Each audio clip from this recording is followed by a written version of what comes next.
So this demo will show you how to open up and create your lid for your clump box, along with hollowing out the inside, carving out all the inside clay. Okay, so here I have my clump box. I went ahead and tried to smooth out my surface as best as I could. Okay, so any weird creases, nail marks, crumblies, anything weird, I went ahead and I went to smooth out. Okay. So when you're creating your lid, you want to find an area that would be good to kind of cut it open. Okay, so if you think of, most boxes, okay, the lid is towards the top half of your container, your box. Okay, so that's kind of where we're aiming for. Okay, but depending on what your clump looks like, you might have to do a little bit differently. Okay, but about halfway or up is going to be your ideal. Okay. You will want to have a nice smooth cut. So for this, you will be using little wire tools. Okay. So for this, I like to kind of twist the wire on my fingers just so the wire stays tight. Okay, if I just leave it loose, one is going to be really long, and if I bring my hands in a little bit, that wire no longer has that tension. Okay, so I just kind of wrap around a little bit. Okay, and then this is where you can either do this on your own or you can have a friend help you. Okay, but you want to try to keep your clump box as still as possible. Okay, so if you have a helper, okay, they can kind of gently hold from the bottom while you slice and dice. Okay, since I don't have a friend to help me, I'm going to try to do this myself. Okay, so I'm just going to take my thumbs and hold on the bottom. Okay, I'm going to take the wire and just slowly bring it into the clay and then pull towards me in one smooth, even motion like that. Okay, so I'm trying to keep it as level as possible, okay, so that it just goes in straight across, and from there I can gently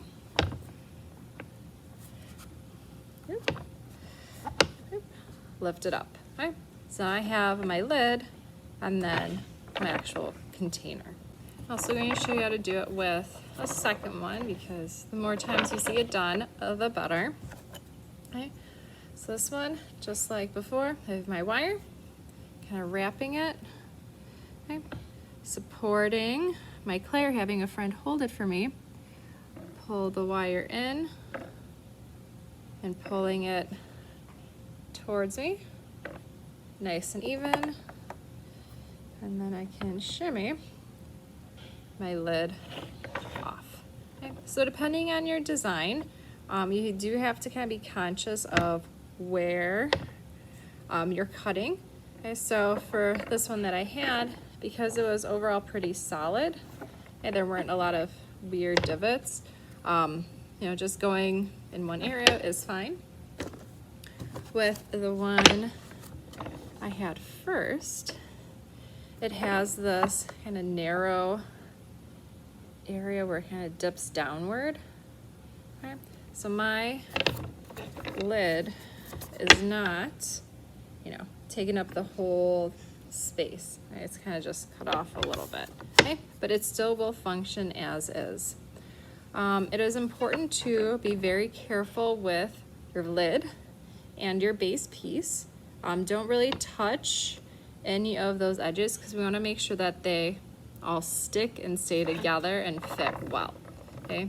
Also, you want to be careful when you're handling it, so you're not pressing into areas, because that also will warp your piece, so it won't look like you intended it.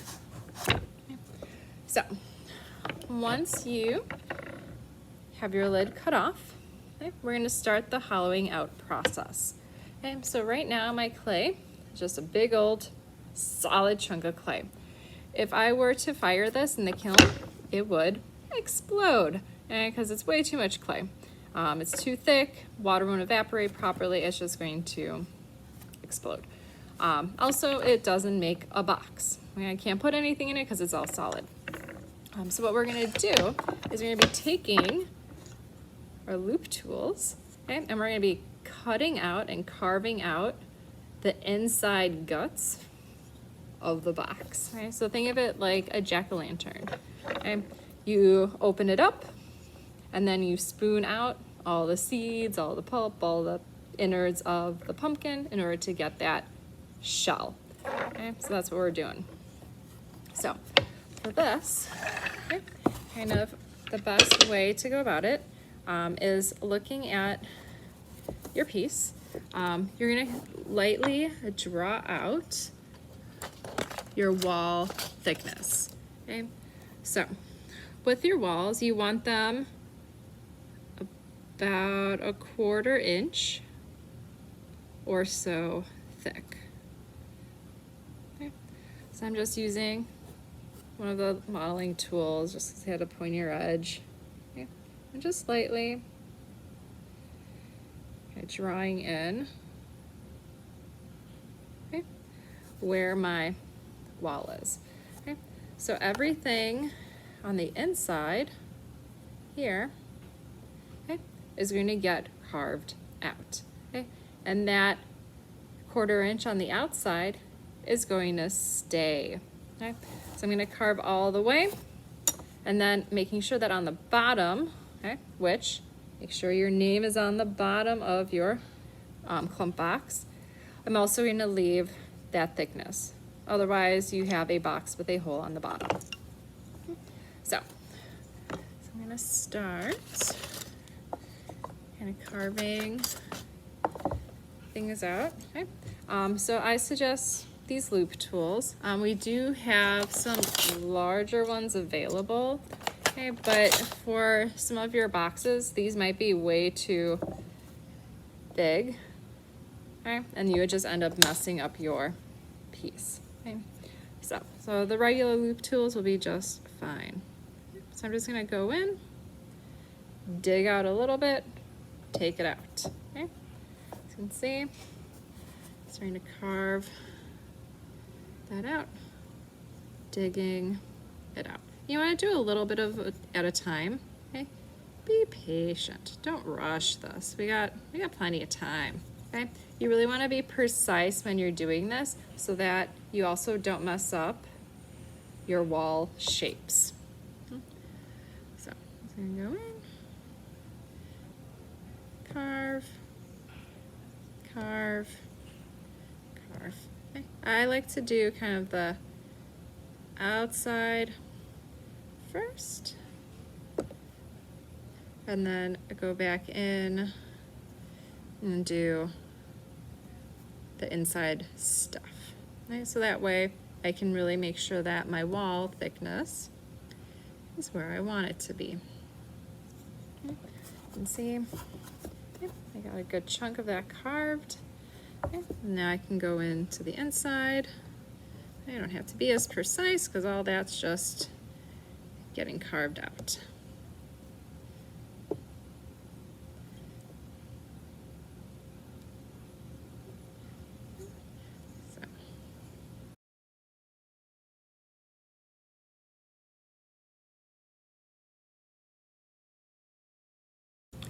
So as I'm kind of digging out all the insides, I do have areas of my box that do come out further out than where my initial lid top was. Okay, so in these areas, I still have to dig out from this part.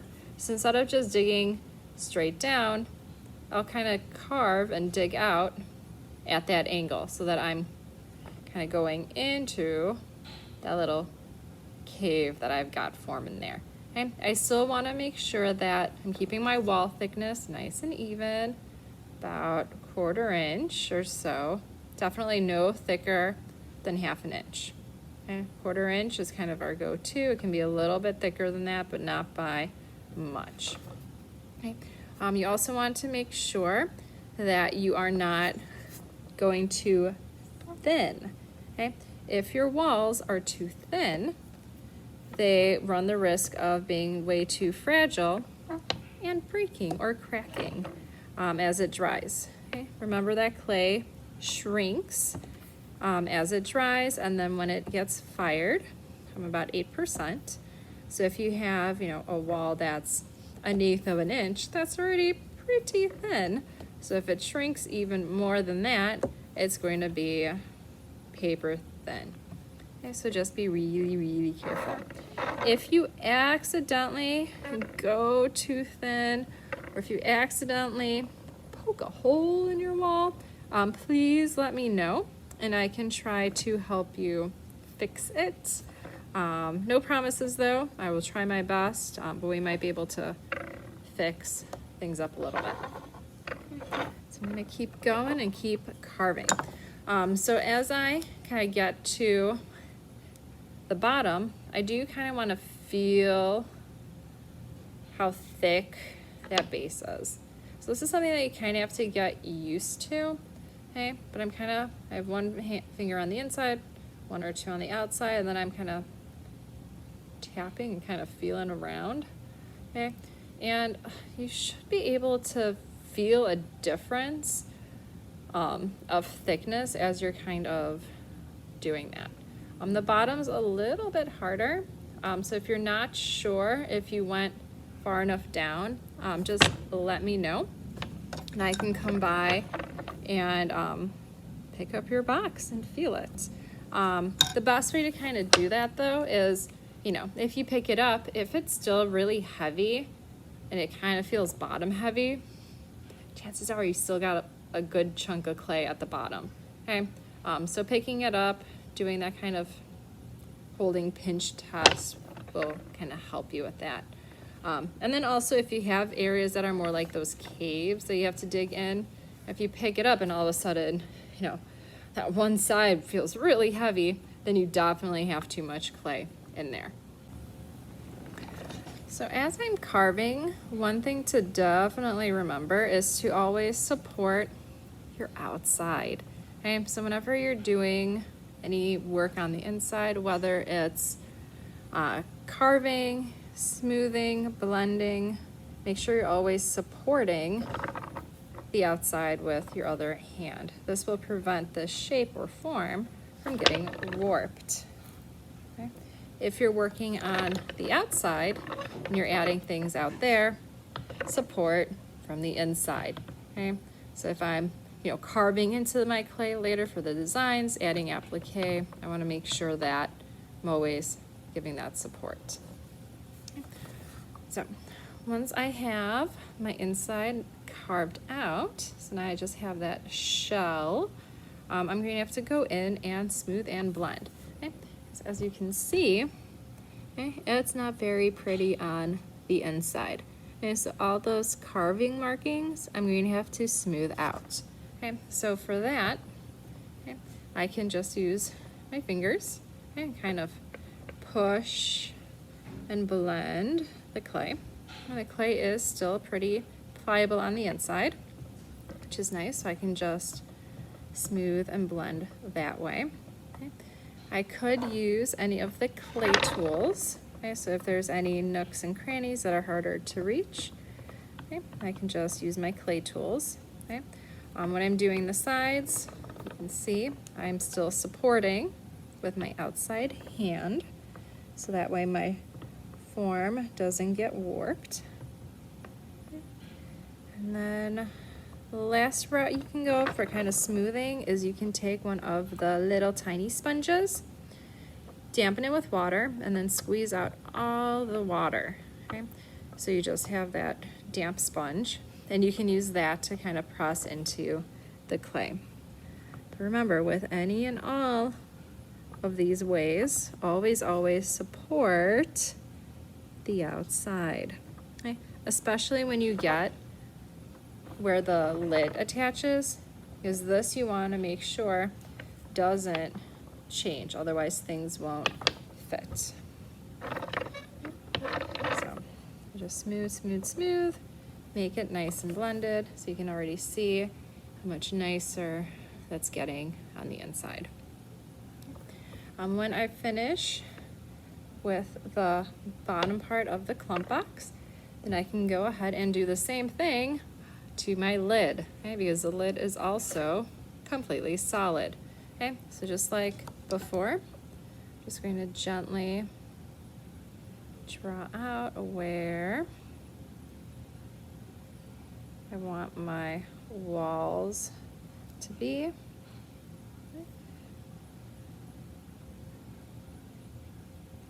Like so. And then that center part gets carved out the same way.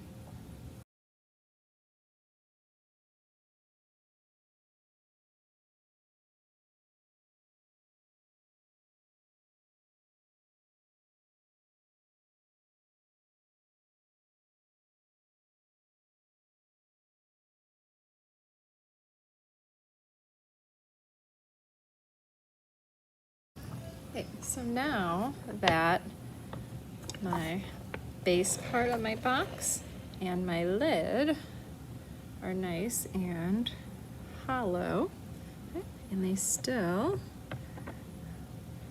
for the most part, fit pretty well together, I will be able to move on to the next step, and that would be making a lip. Okay, so right now, if I were to just leave this as is, as a box, because it's just flat and flat, my lid is just gonna slide right off.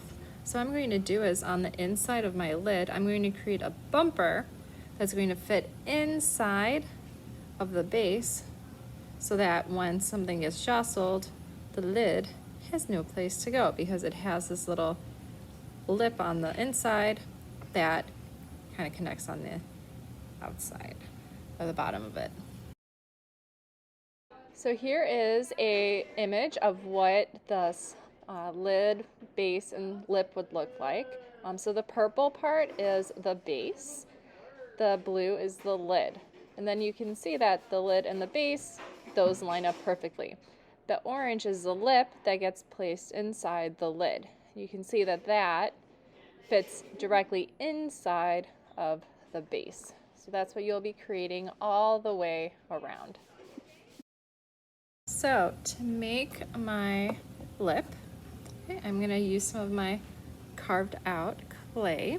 Okay, and the kind of easiest way to do this is to make a coil, okay, and then kind of flatten it out. So you're making that flat coil that we learned about. Okay. So again, you don't want it to be too thick or too thin.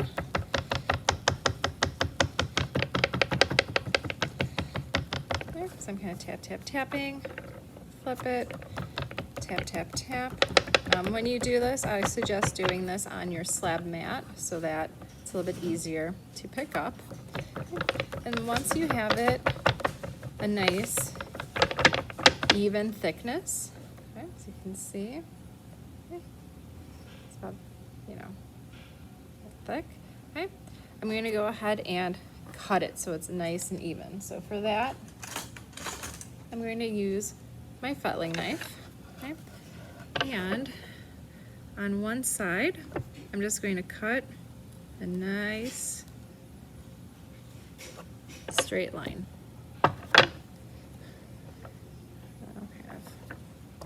My edges just to make them nice and clean. Okay.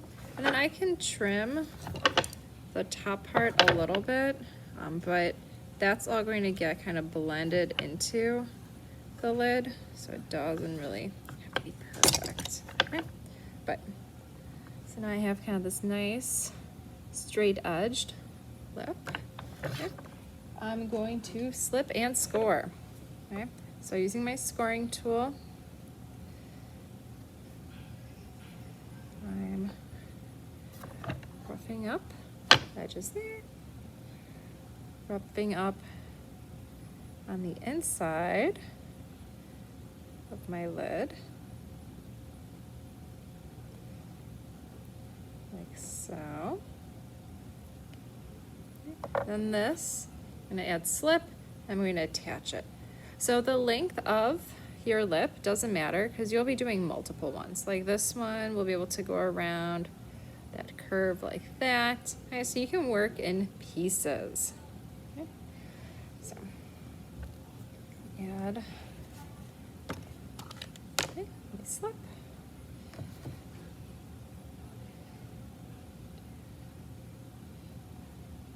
Okay, if you see that your slip is getting a little too dry, you can add some water to your container, and that will help re-wet it and smush it up a bit more. Okay. So I got my slip, I scored. I'm going to go ahead and gently attach it.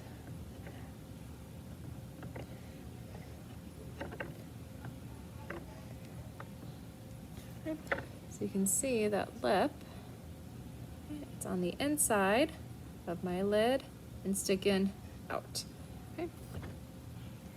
And make sure that I'm pressing it in just so I get a really good hold. And as I'm pressing from the inside, I'm also supporting from the outside.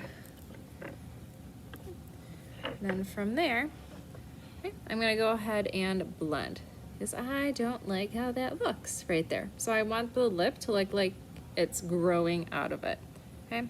So I can use my fingers, I can use clay tools. I'm just kind of blending the end of that seam in.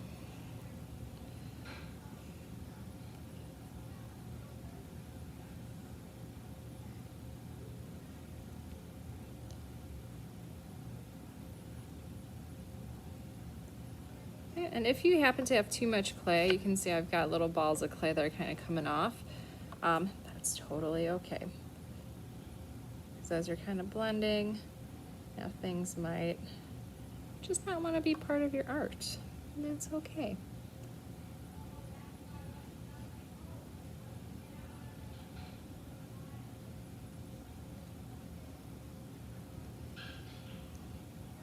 And then I can go back in with my sponge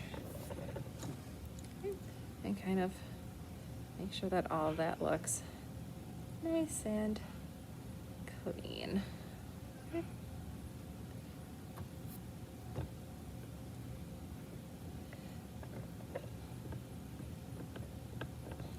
Okay, so on the outside, you will still have that seam. You don't want to blend it down because then when you go to put this in, okay, things aren't going to fit well. Okay, so you still want to make sure that everything kind of goes in and holds. So if you even want to angle your lip inward a little bit, so instead of having it completely parallel to your wall, if you want to angle it in just a little bit, you can do that too. That will just make it a little bit easier to put the lid on, but it still has that bumper, so it's not going to fall off on you. So you're going to create that lip all the way around.